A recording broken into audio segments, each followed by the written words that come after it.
કરું છું। આજે આપણે ધોરણ 12 કોમર્સ એસપીએનસીસી વિષયમાં વિભાગ 1માં ચેપ્ટર નંબર 1ની શરૂઆત કરવા જઈ રહ્યા છીએ, જેનું નામ છે બેંકને લગતો પત્રવ્યવહાર। પરીક્ષાની દ્રષ્ટિએ જોઈએ તો આ ચેપ્ટરમાંથી 6 માર્ક્સનું પૂછાય છે, જેમાં 5 માર્ક્સનો એક પત્ર અને એક ઓબ્જેક્ટિવ એટલે કે 1 માર્કમાં એક વિકલ્પ પૂછાય છે। આજે આપણે જે ચેપ્ટરની શરૂઆત કરીએ છીએ તેનું નામ છે બેંકને લગતો પત્રવ્યવહાર। શરૂઆતમાં પ્રસ્તાવના રૂપે જોઈએ તો કોઈપણ દેશની વ્યાપાર, વાણિજ્યિક બાબતો, આર્થિક વ્યવહારો અને નાણાકીય વ્યવસ્થાનું અભિન્ન અંગ એટલે બેંક। તમે કહી શકો કે કોઈપણ દેશ હોય તેની વ્યાપારિક બાબતો છે અથવા આર્થિક વ્યવહારો છે, આ બધા માટે જો મહત્ત્વનું અંગ હોય તો એ કોણ છે? બેંક છે। ટૂંકમાં એવું પણ કહી શકાય કે બેંક એટલે નાણાં લેવાનું અને નાણાં આપવાનું બંને કાર્ય કરતી હોય તે પ્રકારની સંસ્થા। સામાન્ય માણસથી લઈને મોટા ઉદ્યોગકારો, નેતાથી લઈને અભિનેતાઓ બેંકની જુદી જુદી સેવાઓ મેળવતા જ હોય છે।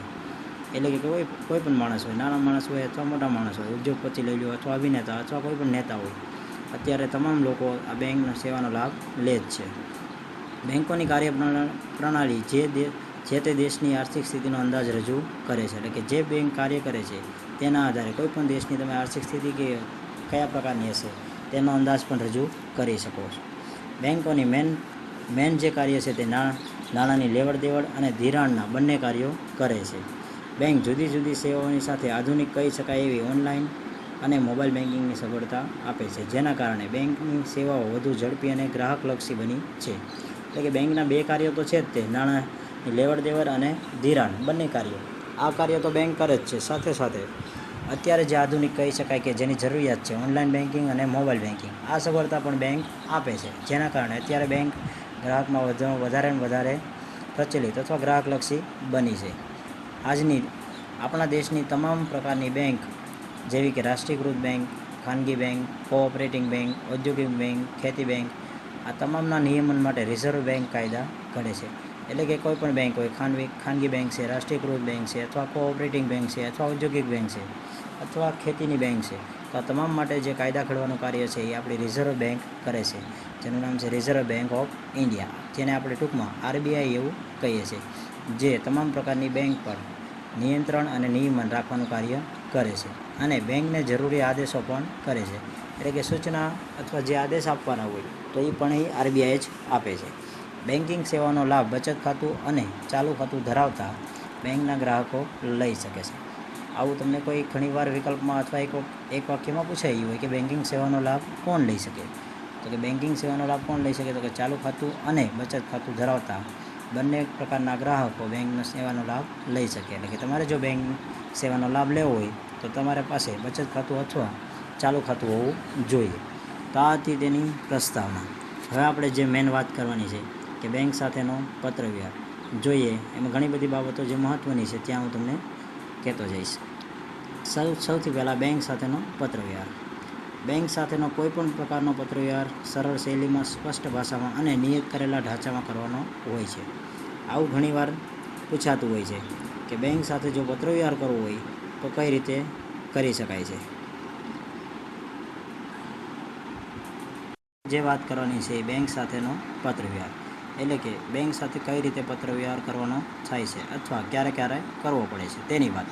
બેંક સાથેનો કોઈપણ પ્રકારનો પત્રવ્યવહાર સરળ શૈલીમાં, સ્પષ્ટ ભાષામાં અને નિયત કરેલા ઢાંચામાં કરવાનો હોય છે। એટલે કે તમે જો ક્યારે પણ બેંક સાથે પત્રવ્યવહાર કરવાનું થાય તો એના માટે તમારા પત્રવ્યવહારની શૈલી કેવી હોવી જોઈએ? એકદમ સરળ, સ્પષ્ટ ભાષા, એટલે કે તમે જે લખવાનું લખો સ્પષ્ટ હોવું જોઈએ અને નિયત કરેલ ઢાંચામાં, એટલે કે તમારું જે પત્ર લખવાનું ફોર્મેટ છે એનો ઢાંચો છે એ પણ સ્પષ્ટ નિયત કરેલો, એટલે કે જે આપણે ધોરણ 11માં ભણી ગયા છે એ પ્રકારે પત્ર વ્યવસ્થિત લખવો જોઈએ, એનો જે ઢાંચો છે એ ફોર્મેટમાં જ પત્ર લખવો જોઈએ। એટલે કે આ ઘણીવાર પૂછાઈ જાય છે કે બેંક સાથેનો પત્રવ્યવહાર કઈ રીતે લખવો જોઈએ, તો કઈ રીતે લખવો જોઈએ? તો કે સરળ શૈલીમાં, સ્પષ્ટ ભાષામાં, જે રીતે આપણે જે વાત રજૂ કરી છે સ્પષ્ટ રીતે સમજાઈ જવી જોઈએ અને નિયત કરેલા ઢાંચામાં। બેંક પત્રવ્યવહારમાં નાણાકીય બાબતોનો વધુ ઉલ્લેખ આવતો હોવાથી તેની ગોપનીયતા જળવાઈ રહે તે પણ જરૂરી છે। બીજી બાબત એ કે આપણે જે બેંક સાથે પત્રવ્યવહાર કરવાનો છે મોટા ભાગે નાણાકીય બાબતોની વાત કરવાની હોય છે, કારણ કે આપણે જે વાત કરશું, બેંકને જે પત્રો લખીશું એ બધા જ કેવા હશે તો કે નાણાકીય બાબતો સાથેના। એના માટે આ પ્રકારના પત્રોની ગોપનીયતા જળવાઈ રહે એ પણ કેવું છે? જરૂરી છે। ચોકસાઈ અને સમયપાલન પણ પત્રવ્યવહારમાં ખૂબ જ જરૂરી છે। બેંક સાથે જ્યારે પણ પત્રવ્યવહાર કરશો ત્યારે એમાં ચોકસાઈ અને સમયપાલન, એટલે કે ઘણા બધા દિવસ વ્યા ગયા પછી અથવા ઘણા બધા દિવસ પછી પત્ર લખો, એનો રિટર્ન જવાબ આપો, એવું પણ થવું જોઈએ નહીં. સમયપાલનનું ખાસ ધ્યાન રાખવું જોઈએ. બેન્કિંગ સેવાનો લાભ બચત ખાતું અને ચાલુ ખાતું ધરાવતા બેંકના ગ્રાહકો લઈ શકે છે. આગળ આપણે હમણાં જ જોયું કે બેન્કિંગ સેવાનો જે લાભ છે એ કોણ લઈ શકે છે? તો કે ચાલુ ખાતું અને બચત ખાતું ધરાવતા બંને પ્રકારના ગ્રાહકો. બેંક પત્રવ્યવહારમાં ખાતા નંબર અને તેનો પ્રકાર, એટલે કે બચત ખાતું છે કે ચાલુ ખાતું, તેનો ઉલ્લેખ કરવો અત્યંત આવશ્યક છે. આ પણ જરૂરી છે કે જ્યારે પણ બેંક સાથે પત્રવ્યવહાર તમે કરો ત્યારે તમે ખાતા નંબર લખવાનો અને તેની સાથે બેંકમાં કયા પ્રકારનું ખાતું છે, બચત ખાતું છે અથવા ચાલુ ખાતું છે, saving account end current account, આ તમારે ખાસ ઉલ્લેખ કરવો જોઈએ. બીજી મહત્ત્વની બાબત એ છે કે બેંક પત્રવ્યવહારમાં તારીખ અવશ્યપણે લખવી જોઈએ. એટલે કે જ્યારે પણ તમે પત્ર લખો ત્યારે તમારે ફરજિયાત તારીખ લખવી જોઈએ. કઈ તારીખે તમે બેંકને પત્ર લખેલો છે, અને જો તમે વળતો જવાબ આપતા હોય, બેંકને પત્ર રિટર્ન કરતા હોય, તો કઈ તારીખે તમે જવાબ આપેલો છે એ પણ તારીખ તમારે ખાસ લખવી જોઈએ, જેથી ભવિષ્યમાં જરૂરિયાત પડે તો તારીખના આધારે ખ્યાલ આવી શકે. બેંક પત્રવ્યવહારમાં જ્યાં પણ નાણાંની રકમ લખવાની હોય ત્યાં તે રકમ આંકડામાં અને ત્યારબાદ કૌંસમાં શબ્દોમાં લખવી હિતાવહ છે. આવું ઘણીવાર પરીક્ષામાં પૂછાઈ જાય છે. વિકલ્પમાં પૂછાય છે કે બેંક સાથે જો તમારે પત્રવ્યવહાર કરવાનો થાય તો એમાં રકમ કઈ રીતે લખવી જોઈએ. તો 4 ઓપ્શન આપેલા હોય છે આંકડામાં, શબ્દોમાં, અને અલગ અલગ રીતે 4 ઓપ્શન તમને આપી દીધા છે. તો ત્યારે તમારે આ બાબત ખાસ યાદ રાખવાની છે કે જ્યારે પણ તમે બેંક સાથે પત્રવ્યવહાર કરો અને એમાં જો કોઈ નાણાકીય રકમ લખવાની થાય તો એ રકમ તમારે આંકડામાં અને ત્યારબાદ કૌંસમાં શબ્દોમાં લખવી જોઈએ. એટલે કે જો તમારે 1000 રૂપિયા લખવા હોય તો 1000 રૂપિયા આંકડામાં પણ લખવાના અને કૌંસમાં 1000 રૂપિયા પૂરા, એવી રીતે કૌંસમાં શબ્દોમાં પણ દર્શાવવું જોઈએ. સામાન્ય રીતે બેંક સાથે પત્રવ્યવહાર મુખ્યત્વે નીચેની 2 બાબતો માટે થતો હોય છે. એટલે કે જે આપણે મોટાભાગે બેંકની વાત કરી કે ભાઈ બેંક સાથે પત્રવ્યવહાર કરવાનો છે, કઈ રીતે કરવાનો છે? તો કે સરળ ભાષામાં, સ્પષ્ટ શૈલીમાં અને નિયત કરેલા ઢાંચામાં. એટલે કે તમે જે વાત ઉપર કરી એની વાત, કે હવે કયા કયા પત્રો એવા પત્રો છે અથવા કઈ કઈ એવી બાબતો છે કે જ્યારે આપણે બેંક સાથે પત્રવ્યવહાર કરવો પડે. તો અમે 2 પ્રકારના અલગ પાઠ પાડી દીધા છે. એમાં સૌથી પહેલું છે કે બેંકને લખવામાં આવતા વિનંતી પત્રો. ઘણીવાર એવું થાય કે આપણે બેંકને વિનંતી કરવી પડે. અને બીજો જે પાઠ છે એ છે બેંકને લખવામાં આવતા ફરિયાદ પત્રો. એટલે કે ઘણીવાર એવું થતું હોય છે કે આપણે વિનંતી કરવી એવું જરૂરી નથી. ઘણા એવા કારણો હોય છે કે એમાં આપણે બેંકને ફરિયાદ કરવી પડે છે. તો જોઈએ આપણે સૌથી પહેલાં કયા છે, તો કે વિનંતી કરતા પત્રો. એમાં સૌથી પહેલું ખાતું ખોલાવવા અંગેનો પત્ર. સૌથી જે પહેલો પત્ર આપણે ભણવાનો છે એ કયો છે, તો કે ખાતું ખોલાવવા અંગેનો પત્ર. તમારું કોઈ પણ બેંકમાં ખાતું છે જ નહીં, તમારે બેંકમાં ખાતું ખોલાવવું છે, તો એના માટે તમારે શું કરવું જોઈએ, તો કે સૌથી પહેલાં પત્ર લખવાનું. પરંતુ આપણે આ ચેપ્ટરમાં બેંકમાં ખાતું ખોલાવવાનું પત્ર લખવાનું આવતું નથી, કારણ કે કોઈ પણ બેંકમાં તમારે જો ખાતું ખોલાવવું તો એના માટેનું ચોક્કસ ફોર્મ હોય છે. ફોર્મ તમારે લાવીને ફોર્મ ભરીને જરૂરી ડોક્યુમેન્ટ આપી દો એટલે તમારું ખાતું ખુલી જાય. એના માટે તમારે પત્ર લખવાનો થતો નથી. એટલે આપણે પણ આ ચેપ્ટરમાં આગળ એનું ફોર્મ આપેલું છે, ત્યારે વાત કરીશું. ત્યાર પછી બીજું છે કે શૈક્ષણિક લોન મેળવવા અંગેનો પત્ર. જો તમારે શિક્ષણ માટે લોન લેવી હોય તો તેના માટે પણ તમે બેંકમાં જાણકારી મેળવવા માટે આ પ્રકારનો વિનંતી પત્ર લખી શકો છો. ત્યાર પછી ચેકના નાણાંની ચૂકવણી અટકાવવા અંગેનો પત્ર. ઘણીવાર એવું થાય કે તમે જે ચેક લખ્યો છે એ ચેક તમારાથી ભૂલથી ખોવાઈ ગયો છે, તો આ સમયે તમારે શું કરવું, તો કે ભાઈ ચેકના નાણાં અટકાવવા પડે, કે કોઈ વ્યક્તિને મળી જાય તો એ પૈસા ચૂકવે નહીં બેંક. આ માટે તમારે બેંકને વિનંતી કરતો પત્ર લખવો જોઈએ. આગળ આપણે ભણવાના છીએ. બેંકમાં લોકર સુવિધા મેળવવા અંગેનો પત્ર. ઘણીવાર તમારે બેંકમાં લોકર ખોલાવવું હોય, એટલે કે લોકરની સુવિધા મેળવવી છે. તમારે અગત્યના ડોક્યુમેન્ટ હોય અથવા બીજી કોઈ કિંમતી વસ્તુ હોય તો તમારે બેંકના લોકરમાં જો મૂકવી હોય તો એના માટે તમારે બેંકની લોકરની સુવિધા લેવી છે. તો એના માટે પણ તમે વિનંતી કરતો પત્ર લખી શકો કે ભાઈ લોકરની સુવિધા અમારે મેળવી છે, પણ કઈ રીતે છે, તેનું ભાડું કઈ રીતે છે, અથવા કઈ સાઇઝના લોકર છે, આ તમામ માહિતી અમને આપો. તો બેંક તમને રિટર્નમાં જવાબ એ રીતે આપે છે. ત્યાર પછી ઓવરડ્રાફ્ટ અથવા શાખ મેળવવા અંગેનો પત્ર. જો તમારે ઓવરડ્રાફ્ટની સેવા લેવી હોય તો તેના માટેનો પણ પત્ર લખી શકાય. એ પણ એક પ્રકારનો વિનંતી પત્ર છે. ત્યાર પછી debit card, credit card, ATM સુવિધા મેળવવા અંગેનો પત્ર. એટલે કે તમારી પાસે બેંકમાં ખાતું છે પણ ડેબિટ કાર્ડ નથી, અથવા ATM કાર્ડ નથી, અથવા ક્રેડિટ કાર્ડ નથી, તો તમારે જો આ કાર્ડની જરૂરિયાત હોય તો એ મેળવવા માટે પણ તમે બેંકને પત્ર લખી શકો છો, એટલે કે વિનંતી કરતો પત્ર લખી શકાય. એ આગળ આપણે જોશું કે પત્ર કઈ રીતે લખાય, કઈ કઈ બાબતો એમાં જરૂરિયાત છે. ત્યાર પછી ખાતું બંધ કરવાની જાણ કરતો પત્ર. ઘણીવાર એવું થાય કે તમારે હવે બેંકમાં અત્યારે હાલ પૂરતું આ ખાતાની કોઈ જરૂરિયાત છે નહીં, તો તમારે બેંકને જાણ કરી યોગ્ય કારણ રજૂ કરીને ખાતું બંધ કરાવવું પડે, તો તેના માટે પણ વિનંતી પત્ર લખી શકાય. ત્યાર પછી છે debit card, credit card, ATM card ગુમ થયા અંગેની જાણ કરતો પત્ર. ઘણીવાર એવું થાય કે આપણું એટીએમ ક્યાંક ખોવાઈ ગયું છે, પડી જાય અથવા ગુમ થઈ જાય છે, તો આપણે બેંકને તાત્કાલિક જાણ કરવી પડે. તો તેના માટે કઈ રીતે જાણ કરાય અથવા કઈ રીતે વિનંતી કરાય, તે આપણે પત્રમાં આગળ આ ચેપ્ટરમાં ભણીશું. ત્યાર પછી છેલ્લું છે વિનંતી કરતા પત્રમાં કે ડીમેટ ખાતું ખોલાવવા અંગેનો પત્ર.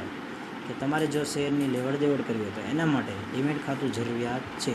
તો આ ડીમેટ ખાતું કઈ રીતે ખોલી શકાય, તેના માટે પણ તમે બેંકને વિનંતી કરી શકો છો. તો આ જે વાત કરી આપણે પત્રની, એ બધા જ પત્રો વિનંતી કરતા પત્રો છે, કે જેમાં તમે બેંકને જ્યારે પત્ર લખો તો આવા પત્રો ઉદાહરણ સ્વરૂપે લખી શકાય. અને આગળ અભ્યાસમાં પણ આપણે આ પ્રકારના પત્રો આપેલા છે.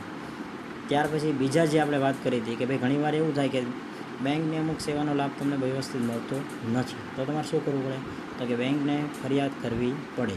તો આવા કયા કારણો છે કે તમારે બેંકને ફરિયાદ કરવી પડે, એની વાત કરીએ આપણે. એમાં સૌથી પહેલું બેંક દ્વારા ચેકને ખોટી રીતે અમાન્ય કર્યો હોવાની ફરિયાદ કરતો પત્ર. એટલે કે તમે જે ચેક લખેલો છે એ ચેકના બેંકે શું કર્યો છે, તો કે અમાન્ય કર્યો છે. એટલે કે આપણી પાસે આપણે ઘણીવાર બોલીએ છીએ ને ચેક બાઉન્સ થયો, કે આપણા એકાઉન્ટમાં એટલી રકમ તો હતી જ છે, છતાં પણ બેંકે શું કર્યો છે, તો કે ચેક અમાન્ય કર્યો.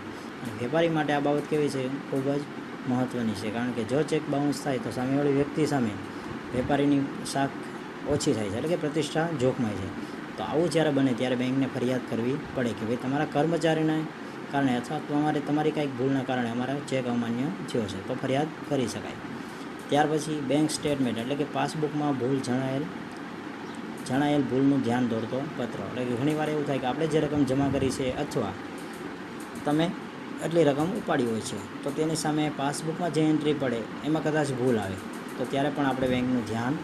આપણે જોઈએ કે બેંકને લખવામાં આવતા વિનંતી પત્રો. હવે આપણે જોઈએ કે બેંકને લખવામાં આવતા ફરિયાદ પત્રો. કે ઘણીવાર એવું થાય છે કે તમારે ઘણીવાર બેંકને ફરિયાદ પણ કરવી પડે છે. જેમ કે પહેલું એવું કારણ છે કે બેંક દ્વારા ચેકને ખોટી રીતે અમાન્ય કર્યો હોવાની ફરિયાદ કરતો પત્ર. એટલે કે તમારો ચેક ઘણીવાર બેંક અમાન્ય કરે છે. એટલે કે ઘણીવાર આપણે બોલીએ છીએ ને કે ચેક બાઉન્સ થયો, એનું કારણ શું, તો કે તમારે જે ચેક લખ્યો છે એની રકમ કરતાં તમારા ખાતામાં રકમ ઓછી છે, એવું બેંક જ્યારે પણ એવું થાય ત્યારે બેંક ચેક અમાન્ય કરે છે. જો બેંકે ખોટી રીતે આ રીતે અમાન્ય કર્યો હોય, એટલે કે ચેક બાઉન્સ કર્યો હોય, તો આપણે બેંકને ફરિયાદ કરવી પડે. કારણ કે વેપારી માટે આ બાબત કેવી છે, ખૂબ જ મહત્ત્વની. કારણ કે તેના કારણે જો ચેક અમાન્ય થાય તો વેપારીની પ્રતિષ્ઠા જોખમાય છે. બીજું એવું કારણ છે કે બેંક સ્ટેટ બેંકમાં, એટલે કે પાસબુકમાં જણાયેલ ભૂલનું ધ્યાન દોરતો પત્ર.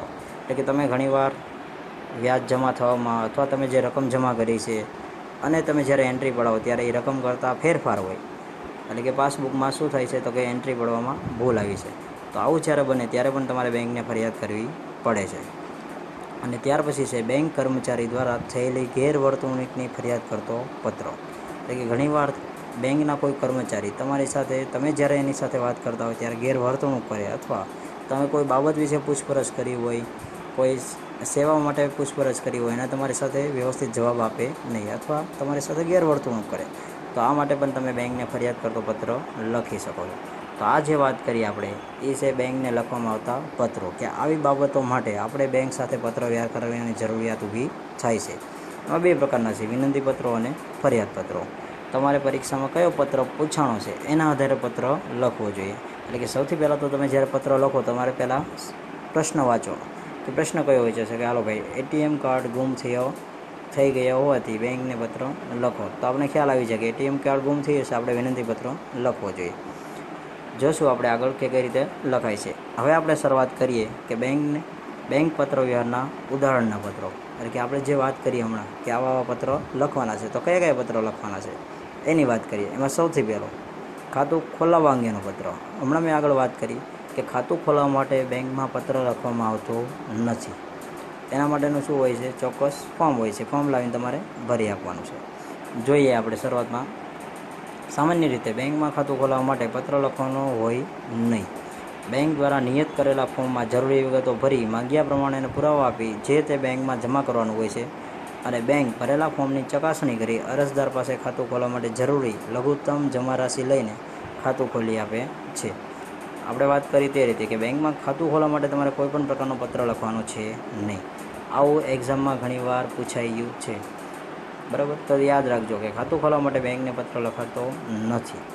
તેના માટે શું કરવાનું છે તો કે જરૂરી ફોર્મ લઈ આવવાનું તમારે બેંકમાં જઈને અને જે ડોક્યુમેન્ટ એટલે કે પુરાવા માંગ્યા હોય તે રજૂ કરી અને લઘુત્તમ રાશિ હોય, જમા રાશિ હોય, અલગ અલગ બેંક પ્રમાણે અલગ અલગ હોય છે કે ભાઈ તમારે એકાઉન્ટ ખોલવું છે તો એટલા પૈસા ભરવા પડશે, એટલા પૈસા ભરી દો અને ફોર્મ આપી દો અને પુરાવા આપી દો એટલે તમારું ખાતું ખુલી જાય છે. તમને આ ચેપ્ટરમાં બેંકમાં કઈ રીતે ખાતું ખોલાવાય એના માટેનું ચોક્કસ ફોર્મ આપેલું છે. તમે બોક્સમાં જોઈ શકો છો કે આ પ્રકારનું આખું ફોર્મ આપેલું હોય છે. એ ફોર્મ તમે ભરી દો એટલે તમારું ખાતું ખુલી જાય છે. પણ આપણે અત્યારે આ ફોર્મની ડિટેલ લેવાની છે નહીં, કારણ કે તમારી પરીક્ષામાં એટલું બધું ફોર્મ ભરવાનું નથી. આપણે જે વાત કરવાની છે પત્ર નંબર 2, ડીમેટ ખાતું ખોલાવવા અંગેનો પત્ર. સૌથી પહેલાં તો પ્રશ્ન વાંચવાનો કે ભાઈ ડીમેટ ખાતું એટલે કે ડીમેટ ખાતું તમને પહેલાં ખ્યાલ હોવો જોઈએ કે ભાઈ ડીમેટ ખાતું કઈ રીતે ખુલે છે અથવા ડીમેટ ખાતું કહેવાય કોને. મેઇન વસ્તુ તો એ છે. તો આપણે ધોરણ 11માં ચેપ્ટર વિભાગ 2માં ચેપ્ટર છેલ્લું ચેપ્ટરમાં ભણ્યા હતા કે ભાઈ ડીમેટ ખાતું એટલે શું અથવા કઈ રીતે ખુલે છે, કેટલો ચાર્જ લાગે છે તેની વાત કરી હતી. તો અહીંયા આપણે પારંપરિક એની માહિતી લઈ લઈએ કે ભાઈ ડીમેટ ખાતું એટલે શું. તો કે ભાઈ કોઈ પણ વ્યક્તિએ શેરની ખરીદ વેચાણ કરવું હોય એટલે કે જો તમારે ટ્રેડિંગ કરવું હોય, ઓનલાઈન ટ્રેડિંગ કરવું હોય, ખરીદ વેચાણ કરવું હોય શેરનું, તો શું કરવું પડે તો કે ડીમેટ ખાતું તમારી પાસે હોવું જોઈએ. ડીમેટ ખાતું વગર તમે શેરનું ખરીદ વેચાણ કરી શકતા નથી. એટલે કે કોઈ પણ કંપનીના તમારે શેર લેવા છે અથવા તમારી પાસે શેર છે એને વેચવા છે તો તમારે ડીમેટ ખાતું હોવું જોઈએ. તો બેંક આ પ્રકારની સુવિધા આપે છે. એના માટેનો તમને ઉદાહરણ સ્વરૂપે આ પત્ર આપેલું છે કે ડીમેટ ખાતું ખોલાવવા અંગેનો પત્ર કઈ રીતે લખવો જોઈએ. તો આમાં જે લખનાર વ્યક્તિ છે એની વાત કરીએ તો સૌથી પહેલાં તો આપણે આ એક પત્રમાં ફોર્મેટ સમજી લઈએ કે ભાઈ કઈ રીતે પત્ર આખો જોઈએ. આપણે કે સૌથી પહેલાં કોઈ પણ પત્ર તમારે લખવો હોય તો કઈ રીતે લખાય છે, જે આપણે ધોરણ 11માં શીખી ગયા છીએ. પણ ફરીવાર અત્યારે રિવિઝન કરી લઈએ કે જેના કારણે આપણને ખ્યાલ આવે કે ડીમેટ ખાતું ખોલાવવા અંગેનો પત્ર જો બેંકને લખવો હોય તો કઈ રીતે લખાય છે. સૌથી પહેલાં તો જો તમારે કોઈ પણ પત્ર લખવો હોય તો જે લખનાર છે તે વ્યક્તિનું સરનામું એટલે કે જે વ્યક્તિ પત્ર લખે છે તેનું નામ અને એનું સરનામું વ્યવસ્થિત રીતે આપણે જમણી સાઈડ દર્શાવવાનું રહેશે. એટલે કે મનોજ બી દવે લખ્યું છે ત્યાં. બીજું કે જે વ્યક્તિ લખે છે પત્ર તેનો ફોન નંબર અને મોબાઈલ નંબર બંને તમારે તેની સામેની સાઈડ દર્શાવવું પડે છે. જે આપણે આગળ વાત કરેલી છે કે ફોન નંબર અથવા મોબાઈલ નંબર બંને પણ આમાં લખેલા છે. બીજું મહત્ત્વની વાત આપણે જે થિયરીમાં કરી હતી કે બેંક સાથે તમે જ્યારે પણ પત્ર લખો તો તમારે સૌથી પહેલાં તો એમાં તારીખ અવશ્યપણે લખવી જોઈએ કે જેમ કે આમાં લખેલી છે 16મી ડિસેમ્બર 2017. બીજું કે તારીખનું ફોર્મેટ તમારે ખાસ યાદ રાખવાનું છે. તમે 16/12/2017 અથવા 16/12/17 લખી નાખો તે પ્રમાણે ચાલશે નહીં. તારીખ ફરજિયાત પ્રમાણે તમારે આ રીતે લખવી જોઈએ જેમ કે 16મી ડિસેમ્બર 2017. ટૂંકમાં તારીખ લખો એ પ્રમાણે પણ ચાલતી નથી. જ્યારે તમારે પૂરા માર્ક્સ આવતા હોય છે પત્રમાં ત્યારે આ બાબતનું ધ્યાન રખાતું હોય છે. સામે એટલે કે જે વ્યક્તિને આપણે પત્ર લખવાનો છે કે જે પત્ર મેળવનાર છે તે, તો આમાં કોણ છે તો કે બેંક છે. એના માટે મેનેજરશ્રી એવું લખેલું છે. અને સામેનું એડ્રેસ લખાઈ ગયા પછીની લાઇનમાં વચ્ચે સેન્ટરમાં તમારે વિષય લખવાનો છે. એટલે કે તમે કઈ બાબત માટે પત્ર લખો છો. વિષય લખાઈ ગયા પછી તમારે સંબોધન તરીકે લખવું જોઈએ. જેમ કે લખેલું છે સાહેબશ્રી અથવા માનનીય શ્રી, આવું તમે લખી શકો. એટલી વસ્તુનું ખાસ ધ્યાન રાખવું જોઈએ. આ આટલો એક અલગ ભાગ પાડી દઈએ આપણે કે ભાઈ સરનામું, વિષય, તારીખ, ફોન નંબર અને સંબોધન. ત્યાર પછીનો જે ભાગ છે એની વાત કરીએ તો તમારે શરૂઆતમાં જ્યારે પણ પત્ર લખો ત્યારે કઈ બાબત માટે પત્ર લખો છો એની પ્રારંભિક માહિતી આપી કે ભાઈ આપણે આ પત્રમાં વાત કરવાની છે ડીમેટ ખાતાની, તો એના વિશે વાત કરશું. તમે ચેક ખોવાઈ ગયો છે તો એના વિશે વાત કરીએ તો શરૂઆતમાં તમે બેંકના કયું ખાતું ધરાવો છો, તમે તમારી પોતાની માહિતી આપશો એ રીતે. એટલે કે શરૂઆતના પહેલો પેરેગ્રાફ છે એમાં તમારે પોતાની પ્રારંભિક માહિતી આપવાની. ત્યાર પછીના પેરેગ્રાફમાં તમે કઈ બાબત માટે પત્ર લખેલો છે એની ચોક્કસપણે વ્યવસ્થિત વાત કરી આપવાની. અને છેલ્લે તમારે જે જરૂરિયાત છે, જે સેવા લેવાની છે અથવા ફરિયાદ કરી છે, કઈ બાબત માટે પત્ર લખ્યો છો એનું છેલ્લે પેરેગ્રાફમાં તમારે વિનંતી સાથે વાત કરી દેવાની. પત્ર લખાઈ જાય, પેરેગ્રાફ પૂરા થઈ જાય ત્યાર પછી તમારે જમણી સાઈડ આપનો વિશ્વાસુ લખીને નીચે તમારે સિગ્નેચર કરવી જોઈએ. અને જો પત્રમાં કોઈ પણ બાબતમાં તમે કોઈ વસ્તુની જરૂરિયાત એટલે કે બિડાણ સ્વરૂપે આપવાનો કોઈ માહિતી મોકલવાના હોય, જેમ કે પાસબુકમાં ભૂલ આવી છે તો તમારે પાસબુકની ઝેરોક્સ, જે ભૂલ આવી છે એની ઝેરોક્સ મોકલવાના હોય તો તમારે બિડાણ સ્વરૂપે તમે ઝેરોક્સ મોકલવાનો છે એટલે કે નકલ મોકલવાના છો. તો ડાબી સાઈડ સિગ્નેચર પૂરી લખાઈ જાય ત્યાર પછીની લાઇનમાં બિડાણ લખી તમારે ત્યાં દર્શાવવું જરૂરી છે. કારણ કે આ ખાસ વસ્તુ છે. જો તમે પેરેગ્રાફમાં લખ્યું છે કે આ સાથે અમે આ માહિતી મોકલી આપીએ છીએ અથવા એવું લખો કે આ સાથે અમે ચેક મોકલેલો છે, તો તમારે બિડાણ સ્વરૂપે ત્યાં દર્શાવવું જોઈએ. ઘણીવાર એવું થાય કે તમે બિડાણ નથી લખ્યું તો સામેવાળી વ્યક્તિને તમે મોકલાવેલું છે કે નથી મોકલાવ્યું એનો ખ્યાલ આવતો નથી. કદાચ એવું થાય કે તમે મોકલાવેલામાંથી એકાદ પેજ છૂટું પડી જાય અથવા ખોવાઈ જાય, તો જો બિડાણ લખેલું તેના આધારે ખ્યાલ આવે કે ભાઈ આમાં આ વસ્તુ મોકલાવી તો આપણને મળેલી નથી. તો આ તે પત્ર કઈ રીતે લખાય છે એનું ફોર્મેટની વાત, એટલે કે એનો ઢાંચો. આપણે વાત કરીએ કે ભાઈ બેંક સાથે પત્ર લખવું હોય તો નિયત ઢાંચામાં લખવો જોઈએ. તો એનો ઢાંચો કે ભાઈ પત્ર લખનારનું સરનામું કઈ રીતે લખાય છે, કઈ જગ્યાએ લખાય છે, તારીખ કઈ જગ્યાએ લખાય છે, મેળવનારનું કઈ જગ્યાએ લખાય છે, વિષય ક્યાં લખાય છે, સંબોધન એટલે કે સાહેબ શ્રી લખ્યું છે તેને આપણે સંબોધન કહીએ છીએ, એ કઈ જગ્યાએ લખાય છે, અને છેલ્લે સિગ્નેચર. તો કોઈ પણ પત્ર પૂછાય, આખા ચેપ્ટરમાં આપણે જે બેંકના પત્રો લખીશું એમાં તમારે આ રીતે વ્યવસ્થિત ફોર્મેટમાં, આ જ ફોર્મેટમાં તમારે પત્ર લખવાના રહેશે. હવે આપણે વાત કરીએ ડીમેટ ખાતું ખોલાવવા અંગેના પત્રની. આગળ આપણે વાત કરી એ પ્રમાણે કે ડીમેટ ખાતું એટલે કે શેરના ખરીદ વેચાણ માટે જરૂરિયાત મુજબનું ખાતું. તો જો તમારે શેરનું ખરીદ વેચાણ કરવું હોય તો તમારે ડીમેટ ખાતાની જરૂરિયાત ઊભી થાય છે. તો આ જે પત્ર લખવાનો છે એમાં તમારે બેંકને પૂછવાનું છે કે ભાઈ અમારે આ સેવાનો લાભ લેવો છે ડીમેટ ખાતા માટેનો, તો કઈ રીતે લેવાય છે, કયા કયા ડોક્યુમેન્ટની વાત છે જોઈએ આપણે. લખનાર કોણ છે તો કે ભાઈ મનોજ બી દવે. એનું સરનામું આપેલું છે, એડ્રેસ 17 પ્રભાત રો હાઉસ, ફૂલ બજાર, લુણાવાડા, અને ત્યાર પછી એનો પિનકોડ આપેલો છે 389230. તમારે વ્યવસ્થિત સરનામું દર્શાવવું આ પ્રમાણે જોઈએ. પ્લોટ નંબર, ત્યાર પછી એનો વિસ્તાર, ત્યાર પછી જે શહેર છે તે, અને ત્યાર પછી તમારે એમાં ખાસ તો તમારે સિટી પ્રમાણે એનો પિનકોડ પણ દર્શાવવો જોઈએ. સરનામું લખાઈ ગયા પછી એક લાઈન છોડીને વ્યવસ્થિત તમારે તારીખ લખવાની છે. જેમ કે આમાં 16મી ડિસેમ્બર 2017 આપી છે. આ રીતે તમારે મંથનું નામ પૂરેપૂરું લખવું જોઈએ. 16, 12, 17 આ પ્રમાણે લખી શકાતું નથી, ખોટું પડે છે. ત્યાર પછી સામે લખનાર વ્યક્તિનો ફોન નંબર અને એનો મોબાઈલ નંબર બંને તમારે વ્યવસ્થિત દર્શાવવા જોઈએ. ત્યાર પછીની વાત કરીએ તો આમાં જે સામે મેળવનાર છે એ કોણ છે તો કે બેંક છે. તો બેંકમાં કોણ મેન વ્યક્તિ હોય છે તો કે મેનેજર શ્રી. સ્કૂલમાં લખતા હોય તો કે આચાર્ય, પ્રતિસિંહ આચાર્ય છે. આમાં બેંક છે તો મેનેજર શ્રી. વિજયા બેંક, ફૂલ બજાર, લુણાવાડા. કઈ બેંકમાં પત્ર લખે છે ભાઈ તો કે ભાઈ વિજયા બેંકમાં. કઈ જગ્યાએ આવેલી છે ફૂલ બજારમાં, લુણાવાડા. ત્યાર પછી એનો કોડ આપેલો છે. બંને એડ્રેસ લખાઈ ગયા પછીની લાઇનમાં સેન્ટરમાં તમારે વચ્ચે વિષય લખવો જોઈએ. જેમ કે ડીમેટ ખાતું ખોલાવવા અંગે. આ પત્ર આપણે શેના માટે લખીએ છીએ તો કે ડીમેટ ખાતું ખોલાવવા માટે. આ પ્રમાણે જે વિષય છે, જે પ્રશ્ન છે એના આધારે તમારે વિષય લખવો જોઈએ. આખું પ્રશ્ન ત્યાં તો લખી નાખવાનો નથી, પણ એમાંથી તમારે સમજવાનું કે ભાઈ આ પ્રશ્ન આપણે પૂછ્યો છે કઈ બાબત માટે પૂછ્યો છે, તો એના આધારે તમારે વિષય લખવો જોઈએ. ત્યાર પછી સંબોધન કે સાહેબ શ્રી. હવે આપણે વાત કરીએ આગળ કે કઈ રીતે પત્ર લખાય છે. તો સૌથી પહેલી લાઇનમાં કે હું છેલ્લા 6 વર્ષથી આપની બેંકમાં બચત ખાતા નંબર 0091135690 ધરાવું છું. અને શરૂઆતમાં પોતાની માહિતી આપી કે ભાઈ હું આપની બેંકમાં 6 વર્ષથી કયું ખાતું ધરાવે છે તો કે ભાઈ બચત ખાતું. આપણે આગળ થિયરીમાં વાત કરી હતી કે તમે કયા પ્રકારનું ખાતું ધરાવો છો, બચત ખાતું છે, ચાલુ ખાતું છે, તેની ચોખવટ કરવી જોઈએ. તો આ ભાઈએ વાત કરી કે ભાઈ હું તમારી બેંકમાં 6 વર્ષથી બચત ખાતું ધરાવું છું, જેનો બચત ખાતા નંબર તમારે કોઈ પણ નંબર લખવાનો થશે. આખા ચેપ્ટરમાં જેટલા પણ પત્રો લખશો ત્યારે તમારે આવી લાઈન લખવાની આવશે કે ભાઈ હું આપની બેંકમાં આટલા વર્ષથી આ નંબરનું ચાલુ ખાતું અથવા બચત ખાતું ધરાવું છું. તો જે બચત ખાતા નંબર આપ્યો છે આ પ્રમાણે લખવાનો. એવું જરૂરી નથી કે આ જ નંબર તમે આખો યાદ રાખી લો અને યાદ રાખીને પછી લખો.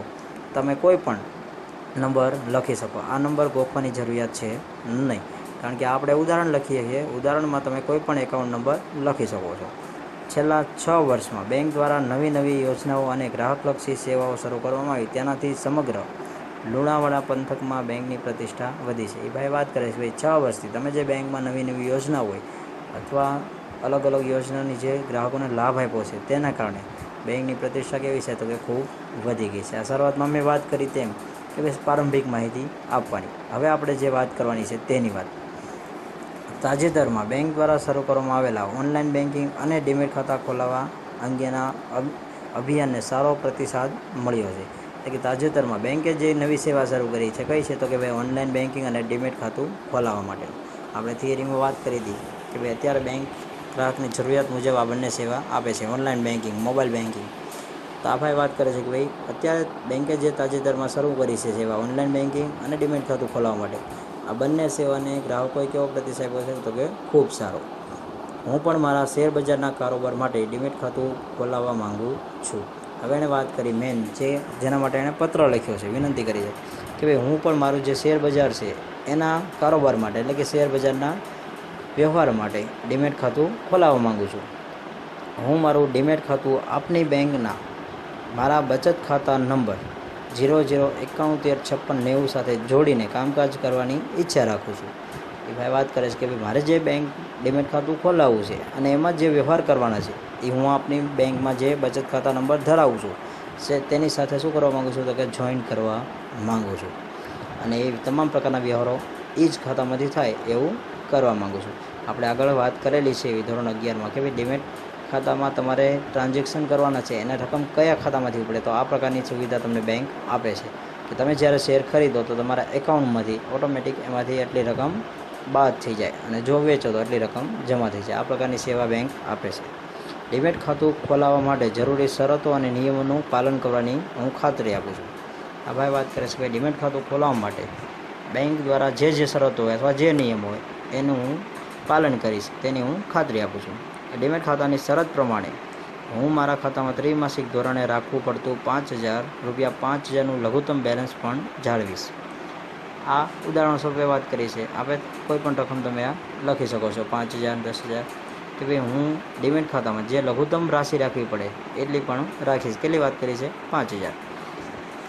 ડીમેટ ખાતું ખોલાવવા માટેનું સંપૂર્ણપણે ભરેલું ફોર્મ, મારા 2 ફોટોગ્રાફ્સ, લાયસન્સ અને પાન કાર્ડની નકલ તથા ડીમેટ ખાતાને ચાલુ કરવા માટે ભરવી પડતી રૂપિયા 500ની રકમનો ચેક આ સાથે ભીડેલ છે. હમણાં આપણે વાત કરી હતી બિડાણની, તો આ ભાઈ જે પેરેગ્રાફમાં વાત કરી એમાં એણે કીધું છે કે હું બિડાણ કરું છું. જો આ રીતે તમે ક્યારે પણ પેરેગ્રાફમાં લખો કે આ સાથે બિડેલ છે, તમારે બિડાણ દર્શાવવું પડે. હવે જોઈએ આપણે કઈ વાત કરીએ એને, તો કે ભાઈ ડીમેટ ખાતું ખોલવા માટે જે ફોર્મ છે એ સંપૂર્ણ ફોર્મ ભરેલું, 2 ફોટોગ્રાફ્સ, લાયસન્સ અને પાન કાર્ડની નકલ એટલે કે ઝેરોક્સ, અને ડીમેટ ખાતાને ચાલુ કરવા માટે ભરવી પડતી રૂપિયા 500ની રકમનો ચેક. એટલે કે એકાઉન્ટ શરૂ કરવામાં, ડીમેટ ખાતું શરૂ કરવા માટે જે 500 રૂપિયા ભરવા પડે એનો ચેક પણ આ સાથે જોડેલી છે, આ સાથે બિડેલ છે. ડીમેટ ખાતું ખોલવાની સાથે જ તેનો પાસવર્ડ અને કસ્ટમર આઈડી આપવા વિનંતી છે. તમને લોકોને ખ્યાલ છે કે જો તમારે ઓનલાઈન આ રીતે વ્યવહાર કરવા હોય, ઓનલાઈન બેન્કિંગ હોય અથવા ડીમેટ ખાતાની વાત કરી છે, તો એના માટે તમને એક પાસવર્ડ અને કસ્ટમર આઈડી આપવામાં આવે છે કે જ્યારે પણ તમારે એનો યુઝ કરવો હોય તો એ આઈડી અને પાસવર્ડના આધારે તમે યુઝ કરી શકો છો. જ્યાં સુધી તમારી પાસે આઈડી અથવા પાસવર્ડ ન હોય ત્યાં સુધી તમે ઓનલાઈન બેન્કિંગ પણ કરી શકતા નથી. તો આ ભાઈએ પણ વાત કરી છે કે ભાઈ ડીમેટ ખાતું ખુલે એની સાથે જ મને આઈડી અને પાસવર્ડ આપવા વિનંતી છે, જેથી હું ડીમેટ ખાતાનો ઉપયોગ કરી શકું. આ સંદર્ભે આપ સત્વરે કાર્યવાહી કરશો તેવી અપેક્ષા છે. છેલ્લી લાઈનમાં એણે વિનંતી કરી ભાઈ આ બાબતે તમે ઝડપથી કાર્યવાહી કરો તેવી મને અપેક્ષા છે. છેલ્લે આપનો વિશ્વાસ લખી તેની સિગ્નેચર મનોજ દવે. અને બિડાણમાં એણે જે વસ્તુ મોકલી છે એટલે કે 4 વસ્તુ એણે મોકલેલી છે, તો તમે આ પ્રકારે એકસાથે 4 પણ લખી શકો અને તમારે જો 1, 2, 3, 4 એવી રીતે ક્રમ પાડીને વસ્તુ દર્શાવી હોય, જેમ કે પાન કાર્ડની ઝેરોક્સ, લાયસન્સની ઝેરોક્સ, તો એ પણ તમે એટલે કે નકલ એ પણ તમે ત્યાં લખી શકો છો. તો આ પત્ર જે હતો એ શેના માટેનો છે, તો કે ડીમેટ ખાતું ખોલાવવા અંગેનો પત્ર. ઉદાહરણ છે, તમે આમાંથી થોડા ઘણા શબ્દો ફેરવીને પણ લખી શકો. જેમ કે એકાઉન્ટ નંબર તમારે યાદ રાખવાની જરૂર નથી, તમે બીજો પણ લખી શકો છો. બીજી રકમની વાત કરી, લઘુત્તમ રકમ, તો એ પણ તમે તમારી રીતે જાતે થોડી ઘણી ફેરફાર કરી શકો છો. પણ મેઇન વસ્તુ એ કે લખનારનું સરનામું કઈ જગ્યાએ આવે છે, મેળવનાર કોણ છે, તો મેળવનારનું સરનામું કઈ જગ્યાએ આવે છે, વિષય કઈ રીતે લખાય છે અને શરૂઆત કઈ રીતે કરે. તો શરૂઆતમાં તમારે કઈ રીતે કરવાની છે, તો કે હું આપની બેંકમાં છેલ્લા આટલા વર્ષથી આ નંબરનું ખાતું ધરાવું છું અને જેનો નિયમિતપણે ઉપયોગ કરું છું અથવા બેંકની સેવાનો અમે લાભ લઈ રહ્યા છીએ. ત્યાર પછી તમે જે બાબત રજૂ કરવાનો છો એની વાત કરવાની. તો આ આપણે પહેલાં પત્રની વાત કરી, ડીમેટ ખાતું કઈ રીતે ખોલાવી શકાય છે તે અંગેનું ઉદાહરણ. હવે આપણે આગળના લેક્ચરમાં એટલે કે જ્યારે પણ બીજા પત્રની વાત કરીએ ત્યારે આપણે આગળનો પત્ર જોઈશું. વિદ્યાર્થી મિત્રો, ઓનલાઈન લેક્ચરમાં હું આપનું સ્વાગત કરું છું. આની પહેલાંના લેક્ચરમાં આપણે જોયું હતું ચેપ્ટર નંબર 1 વિભાગ 1માં કે બેંક સાથેનો પત્રવ્યવહાર. ત્યારે આપણે જોયું હતું કે ભાઈ બેંક સાથે પત્રવ્યવહાર કઈ રીતે કરાય છે, કેવી કેવી બાબતો માટે પત્ર લખવા જોઈએ, જેમાં 2 પ્રકારના હતા, વિનંતી પત્ર અને ફરિયાદ પત્રો. એમાંથી કઈ કઈ બાબતો એવી છે કે ભાઈ વિનંતી માટે પત્ર લખાય છે અને કઈ કઈ બાબતો એવી છે કે જેમાં ફરિયાદ પણ બેંકને કરવામાં આવતી હોય છે. તો એમાં આપણે શરૂઆત કરી હતી અને 2 પત્રોની વાત કરી હતી. આજે આપણે જે વાત કરવાના છે એ પત્ર નંબર 3. શરૂઆત કરતાં પહેલાં આપણે 2 પત્ર જે ભણ્યા તેની વાત કરીએ કે પહેલો કયો હતો કે ભાઈ ચાલુ ખાતું ખોલાવવા અંગેનો પત્ર, કે જેના માટે પત્ર લખાતો નથી પણ બેંકમાંથી તમારે ફોર્મ ભરી જરૂરી પુરાવા સાથે રજૂ કરીને ખાતું ખોલાવવાનું હોય છે. બીજો જે પત્ર આપણે ભણ્યા હતા એ હતો ડીમેટ ખાતું ખોલાવવા અંગેનો પત્ર, જેમાં મેં તમને પત્ર કઈ રીતે લખાય છે એના ફોર્મેટની વાત કરી હતી કે કોઈ પણ પત્ર તમારે લખવાનો થાય તેનું ફોર્મેટ કયું છે, કયો એનો ઢાંચો છે, એ પ્રમાણે તમારે લખવું છે એની વાત કરી હતી. અને ત્યાર પછી આપણે વાત કરી હતી ભાઈ ડીમેટ ખાતું ખોલાવવા માટે કઈ કઈ બાબતો તમારે લખવી જરૂરિયાત છે. ડીમેટ ખાતું એટલે શેર બજારમાં ખરીદ વેચાણ કરવા માટેનું એકાઉન્ટ. હવે આપણે જે વાત કરવાની છે આજે પત્ર નંબર 3 કે ચેકના નાણાંની ચૂકવણી અટકાવવા અંગેનો પત્ર. આપણે આગળ વાત કરી હતી કે ભાઈ ઘણીવાર એવું થાય કે તમે જે ચેક લખ્યો છે એ ચેક ખોવાઈ જાય, તમારાથી ક્યાંક પડી ગયો છે અથવા કોઈ પણ રીતે ખોવાઈ જાય તો તમારે તાત્કાલિક બેંકને જાણ કરવી પડે. કારણ કે જો તમે ચેક લખેલો ચેક બેરર હોય, ક્રોસ ચેક હોય અથવા બેરર ચેક હોય, તમને ખ્યાલ છે બેરર ચેક હોય તો કોઈ પણ વ્યક્તિને જે ચેક મળે તો એ નાણાં ઉપાડી શકે છે. એના કારણે તમારે જો લખેલો ચેક બેરર હોય તો ખાસ તમારે નાણાંની સાવચેતી માટે તાત્કાલિક બેંકને જાણ કરવી પડે. તો આવું જ્યારે બને ત્યારે બેંકને કઈ રીતે પત્ર લખાય છે એની વાત આજે આપણે કરવાની છે. જોઈએ આમાં કે ભાઈ કઈ રીતે પત્ર લખી શકાય. લખનાર છે doctor Mihir Langvankar, 24 flamingo park, new CG road, Chandkheda, Ahmedabad. અને અમદાવાદનો પિનકોડ આપેલો છે 382424. આ વ્યક્તિ ઉદાહરણ સ્વરૂપે તમને આપેલા છે કે ડૉક્ટર મિહિર લાંગવંકર. ત્યાર પછી તમને એનું સરનામું આપેલું છે. આપણે આગળ વાત કરીએ છીએ કે સરનામું તમારે વ્યવસ્થિત લખવાનું, ખાલી અમદાવાદ એવું લખી નાખવાનું છે નહીં. તમે પત્ર લખો ત્યારે તમારે આ રીતે વ્યવસ્થિત એનો પ્લોટ નંબર હોય, શેરી નંબર હોય અથવા કોઈ પણ એવું રોડ નંબર હોય તો આ રીતે વ્યવસ્થિત લખવું જોઈએ. જેમ કે આમાં કેવી રીતે આપ્યું છે 24 flamingo park, new CG road, Chandkheda. તો આ રીતે વ્યવસ્થિત તમારે સરનામું પૂરું લખવું જોઈએ, ખાલી અમદાવાદ કે એવું લખવાનું છે નહીં. ત્યાર પછી સામે એનો ફોન નંબર અને મોબાઈલ બંને નંબર તમારે ખાસ દર્શાવવાના રહેશે. બીજું મેં તમને આગળ વાત કરેલી છે કે ફોન નંબર લખો ત્યારે તમારે પિનકોડ પણ એનો લખવો જોઈએ, બરાબર. એટલે કે જો રહેઠાણનો ફોન નંબર લખ્યો છે ત્યાં કાઉન્સમાં તમે જોઈ શકો છો કે એનો કોડ લખેલો છે. તો આ રીતે ફોન નંબર લખો ત્યારે એનો કોડ પણ લખવો જોઈએ. બીજું સરનામું, નામ અને ફોન નંબર લખાઈ ગયા પછી તમને પણ ખ્યાલ છે કે નીચેની લાઇનમાં જમણી સાઈડ તારીખ લખાય છે. જેમ કે આમાં કઈ તારીખ આપી છે 20મી જુલાઈ 2017. તો આ રીતે તારીખ વ્યવસ્થિત લખવાની છે 20મી જુલાઈ 2017. મંથનું નામ પૂરેપૂરું એટલે કે મહિનાનું નામ પૂરું લખવું જોઈએ. અને વર્ષ 2017, ખાલી 17 એવું દર્શાવવાનું છે નહીં. સામે આજે આપણે જે ચેપ્ટરની વાત કરીએ છીએ એ બેંકને લગતા છે. તો આમાં પણ કોણ આવશે તો કે manager Shri, state bank of India. કોઈ પણ બેંકનું લખી શકાય કારણ કે આપણને પ્રશ્નમાં ચેકના નાણાંની ચૂકવણી અટકાવવા અંગે પત્ર લખો એટલું જ કીધું છે. એવું નથી કીધું કે આ બેંકને લખો અથવા આ બેંકને લખો, નામ આપ્યું નથી. જો નામ આપેલું હોય તો તમે કોઈ પણ બેંકનું નામ ન લખી શકો. જે નામ પ્રશ્નમાં આપેલું છે એ જ લખી શકાય. આમાં આપણને પ્રશ્નમાં નામ આપેલું નથી, એના માટે આપણે કોઈ પણ બેંક લખી શકાય. તો આમાં કઈ લખી છે state bank of India, new CG road, Chandkheda, Ahmedabad. મોટાભાગે જ્યારે તમે બેંકના પત્રોના સરનામા લખો ત્યારે ખાસ યાદ રાખવાનું કે જે વ્યક્તિ જ્યાં રહે છે, જેમ કે આમાં અમદાવાદ, ડૉક્ટર મિહિર લાંગવણકર ક્યાં રહેશે તો કે અમદાવાદમાં, તો એની બેંક પણ ક્યાં હશે? અમદાવાદમાં જ છે. તો એ રીતે સરનામા બેંક સાથેના પત્રવ્યવહારના સરનામા મોટાભાગે એના વિસ્તારના નામ કેવા રહેશે? સેમ રહેશે, સરખા રહેશે. ત્યાર પછી સાહેબશ્રી એટલે કે સંબોધન આપણે વાત કરેલી છે કે સંબોધન તમારે ખાસ દર્શાવવું જોઈએ. સાહેબશ્રી હોય, માનનીય શ્રી, આ રીતે. ત્યાર પછી વિષય, કઈ બાબત માટે આપણે પત્ર લખવાનો છે તો કે ચેકના નાણાંની ચૂકવણી અટકાવવા અંગે, કે આ ભાઈનો ચેક ખોવાઈ ગયો છે, એના નાણાંની જે ચૂકવણી થવાની છે એ અટકાવવા અંગે એને વાત કરવાની છે. હવે આપણે જોઈએ પેરેગ્રાફ કે ભાઈ કઈ રીતે પત્ર લખવો જોઈએ. જો તમારો ચેક લખેલો ચેક આ રીતે ખોવાઈ જાય તો તમારે બેંકને કઈ કઈ બાબતની જાણ કરવી પડે અથવા કઈ કઈ વસ્તુ જરૂરી છે. સૌથી પહેલાં મેં આગળ વાત કરેલી છે કે આ આખા ચેપ્ટરમાં તમારે 2 લાઈન મોટાભાગે કોમન રહેશે કે હું છેલ્લા 12 વર્ષથી આપની બેંકમાં બચત ખાતા નંબર 10/12/324556 ધરાવું છું, જેનો હું નિયમિતપણે ઉપયોગ કરું છું.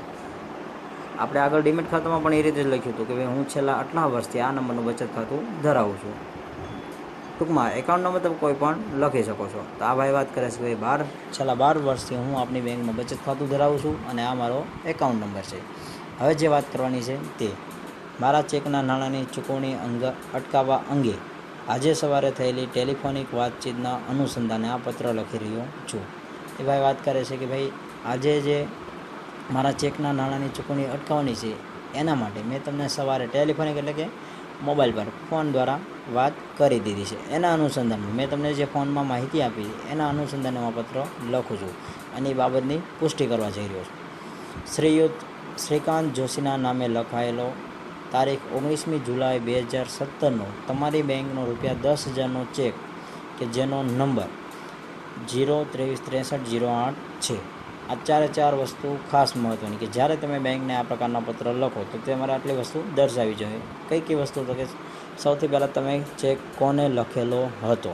કોને લખ્યો છે? શ્રીકાંત જોશી. બીજું કઈ તારીખે લખેલો છે તો કે 19મી જુલાઈ 2017. જ્યારે પણ તારીખ લખો ત્યારે ખાસ ધ્યાન રાખવાનું તમે કઈ તારીખે પત્ર લખો છો અને પત્રમાં કઈ તારીખ દર્શાવો. જેમ કે આપણે પત્ર લખીએ છીએ કઈ તારીખે? 20મી તારીખે, 20મી જુલાઈ, અને ચેક ખોવાઈ ગયો છે ક્યારે છે? 19મી જુલાઈ.